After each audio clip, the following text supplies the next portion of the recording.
औज़ुबिल्लाहि मिनश्शैतानिर्रजीम बिस्मिल्लाहिर्रहमानिर्रहीम अल्हम्दुलिल्लाहि रब्बिल आलमीन वस्सलातु वस्सलामु अला मुहम्मदिन व अला आलिहि वसल्लम।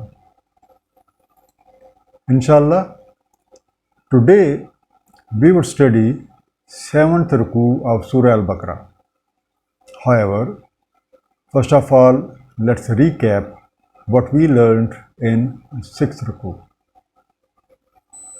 In that ruku, a few more favors which were bestowed on Bani Israel were mentioned, and these included: number one, saving Bani Israel from the clutches of Pharaoh; number two, giving book to Hazrat Musa alayhi salam for guidance of Bani Israel; and number three, Manno Salwa as an easy provision.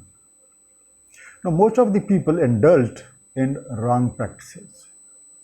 However, Allah Almighty pardoned them many times. Hazrat Musa alayhi salam advised his nation to combat with their self so as to eradicate all the bad habits and all the malpractices from within themselves. However, all those who continued with the wrongdoing were penalized by Allah. Now, let's start our today's session by praying from Allah Almighty that He gives us true understanding of the Holy Quran by the grace of Nabi Pak Sallallahu Alaihi Wasallam. Surah Al-Baqarah, Ruku number 7, and that is verse 60 and 61. Bismillahirrahmanirrahim. Vistasqa Musa liqaumihi, and when Musa asked water for his people, Fakul nadrib bi'asakal hajar, we said, strike the rock with your staff. Fan fajarat min husnata ashrata aina, so there gushed forth from it 12 springs. The first underlined word, Zistasqa, requested for water. Azrib, strike. Be'asaka, by your staff. Now, this word needs a little bit more elaboration. Asa, or the staff, it also means the application of force. This can be called as conviction, and this is usually used for a sport, so it can also be used for the sport. And we can also call it a united community which is holding onto a common mission as the 5 fingers of the hand hold on to a cane. And the next underlined word is Husnata Ashra, which means 12, and last underlined word Aina, spring. Now, this ruku also continues with the details of favors bestowed upon Bani Israel and reminds us an incident when Hazrat Musa alayhi salam requested Allah for water for his people. Allah Almighty guided him to a rock under which 12 springs were ready to gush out. Now, with the strength of his conviction and by the help of his companions, Hazrat Musa alayhi salam unclogged those 12 springs. This verse continues, Kad alima kullu unasim mashrabahum, verily each clan know of its own waharaf.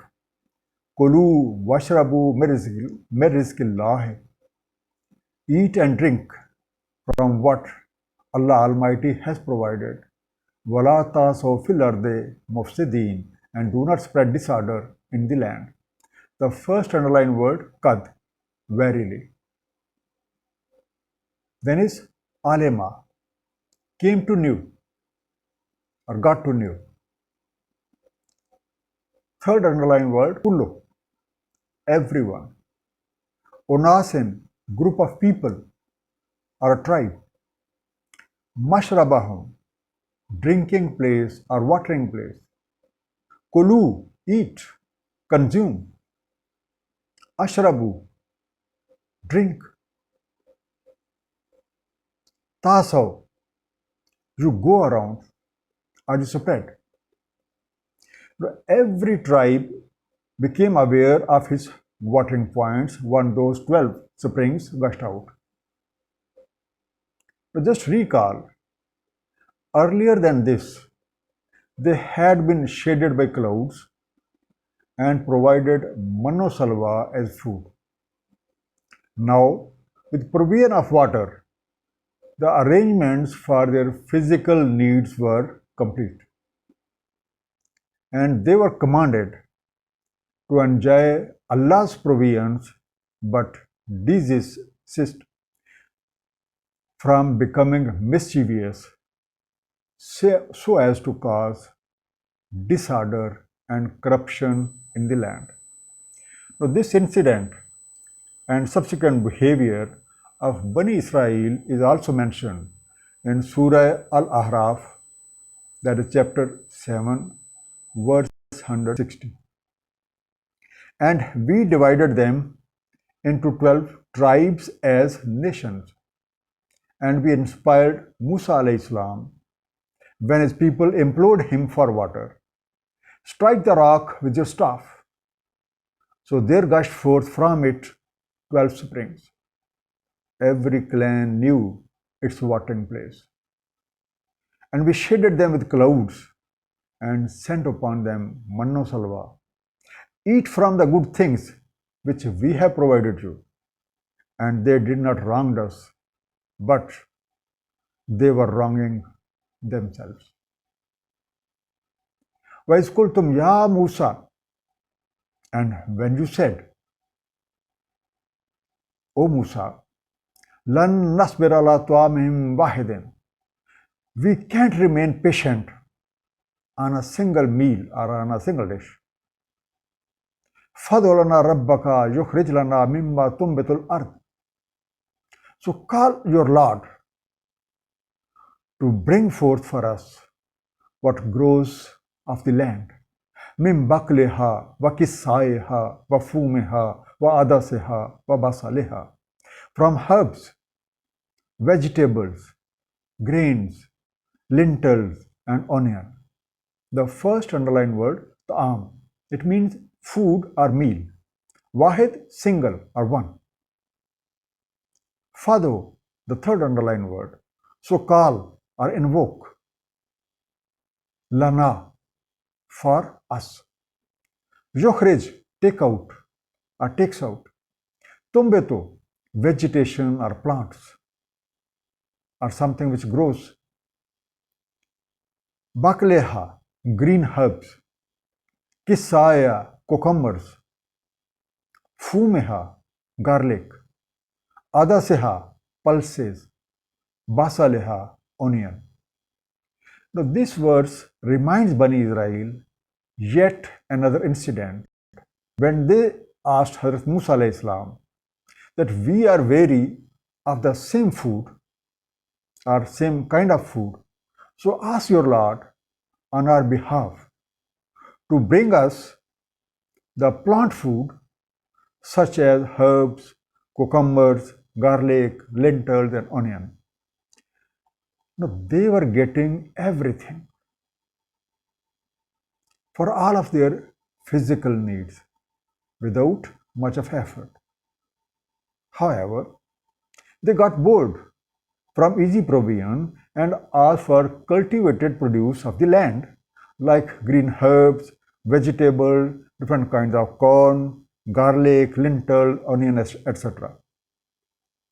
Now, this request of Bani Israel indicates a mindset which lacks discipline.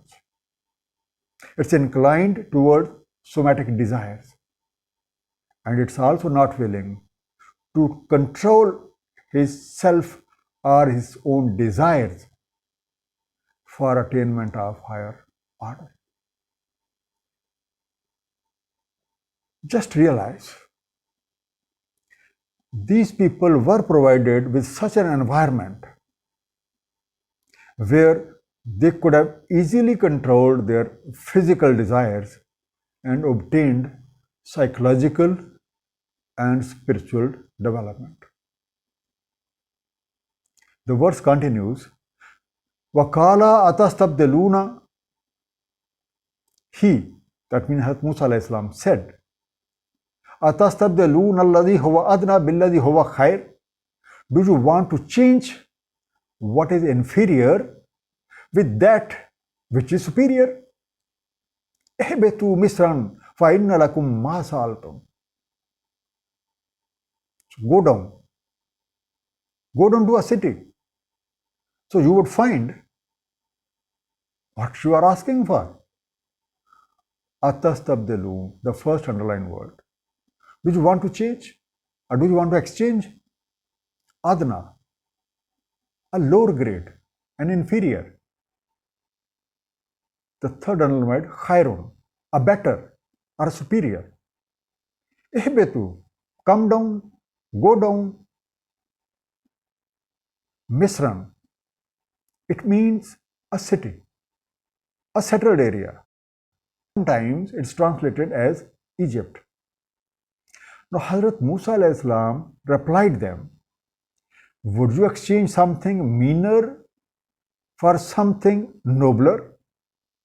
Okay, if that be the case, go down to a settled place and you will be able to get whatever you are asking for. So in other words, Hazrat Musa alayhi salam told them, would you like to return to servitude for petty somatic desires instead of striving and achieving the higher goals? وَزُرِبَتْ عَلَيْهِمُ الذِّلَّةُ وَالْمَسْكَنَةُ وَبَاءُوا بِغَضَبٍ مِّنَ اللَّهِ, and imposed on them humiliation and helplessness, and drew on them an anger from Allah. The first underlined word, Zuribat, enacted, reprised. Second underlined, Azilla, degradation. Third underlined word, Al-Maskana, misery, neediness, poverty.